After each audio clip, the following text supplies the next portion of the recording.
Zag Ve'ematz. La période de Ben Hametzarim est une période aussi d'introspection qui nous prépare au mois de Elul, puisque nous arrivons au mois de Av. Et Av, Kayadou, Alekulanu, ce sont les initiales de Aleph Bet, Elul Ba.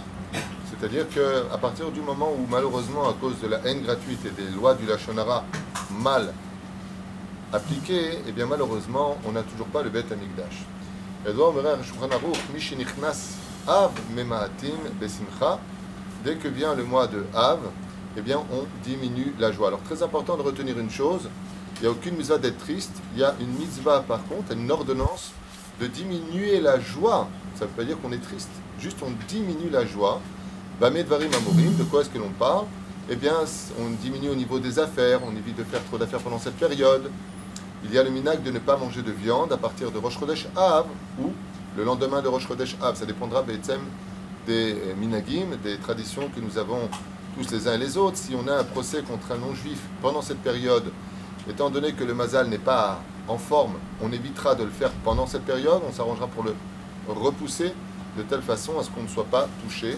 Même si dans les mois de Av à Emet, il y a à partir d'un jour, comme on dit, une relance. C'est tout Béav, qui est un jour de joie, ce qui fait que ce n'est pas tout à fait le mois de Av en entier qui est négatif, c'est un tiers du mois de Av, on va dire jusqu'au 10 du mois de Av, où le 9 Av, le Bet Hamikdash a été détruit, le 10 il a brûlé toute la journée. C'est pour ça d'ailleurs qu'on écoute la musique que le lendemain, et que.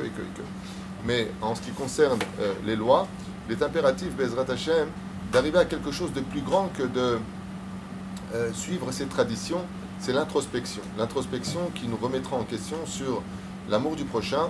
Et on m'a posé la question, quel est le livre en ce moment qu'on doit étudier pendant Ben Hametzarim de Moussa? Réponse très simple, Ilchot Lashon Hara.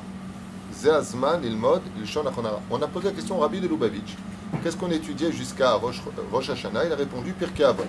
C'est-à-dire que selon la tradition du Rabbi, eh bien, Pessah jusqu'à Rosh Hashanah, on étudie d'Afka Pirkei Avot. Pourquoi Pirkei Avot? C'est la moralité de nos Tanaïm. C'est ce qu'il y a de plus élevé, c'est ce qu'il y a de plus fort et de plus puissant pour nous. Mais la reine Bezrat Hashem, c'est bien d'étudier des Gmarot, c'est bien d'étudier du Zohar, c'est bien d'étudier tout ça.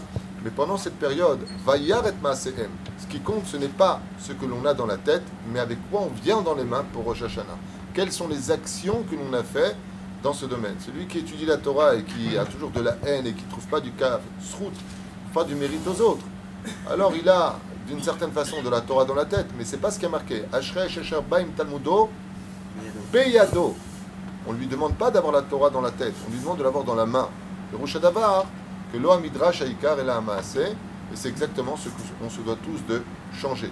Bezrat Hashem Yitbarach. Et la reine, si on arrive au mois de Av, qui sera le plus joyeux de tous les mois juifs quand il y aura le Bet Hamikdash, en attendant, à nous de provoquer cela, car ce n'est pas nous qui attendons la Géoula, je vous affirme que c'est elle qui nous attend.